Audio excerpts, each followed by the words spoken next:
Hi friends, అందరికీ మీకు ఒక అవేర్నెస్ వీడియో చూడండి. మనకు ఒక కస్టమర్ అయితే కాల్ చేయడం జరిగింది.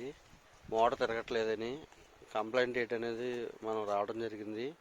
చూశాను, అది ఒకసారి చూడండి. మీరు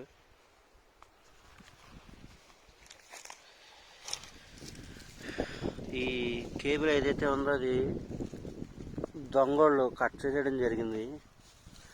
ఇప్పుడు ప్రతిదీ కూడా ఈ అగ్రికల్చర్ సంబంధించి కానీ ఇండస్ట్రీకి సంబంధించి దొంగతనాలు జరగడం అనేది బాగా ఎక్కువగా ఉంది.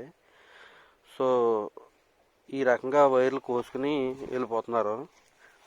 దాంతోపాటు ఏంటంటే ఈ వైర్లు అనేవి వాళ్ళు ఇందులో ఉన్న కాపర్ అనే దానికోసం ఈ వైర్లు ఇలా కట్ చేసేసి పైన ఇన్సులేషన్ వదిలేసి కాపర్ తీసుకుని వెళ్ళిపోతున్నారు.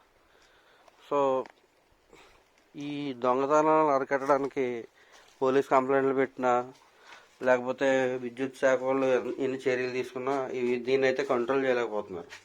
చూడండి ఫ్రెండ్స్, ఈ బాక్స్లో ఉన్న వైర్లు ఇప్పుకుని తీసుకుని వెళ్ళిపోయారు. దాంతోపాటుగా ఇది కూడా కట్ చేసుకుని వెళ్ళిపోయారు. సో ఇలాంటివి మీకు అనుభవంలో ఉంటాయి, పొలం ఉన్న ప్రతి ఒక్కరికి, బోర్ ఉన్న ప్రతి ఒక్కరికి. సో ఇటువంటి వాటి నుంచి ఎలా ప్రొటెక్ట్ చేసుకోవాలనే దాని గురించి ఈ వీడియో చేస్తున్నాను. Second part next.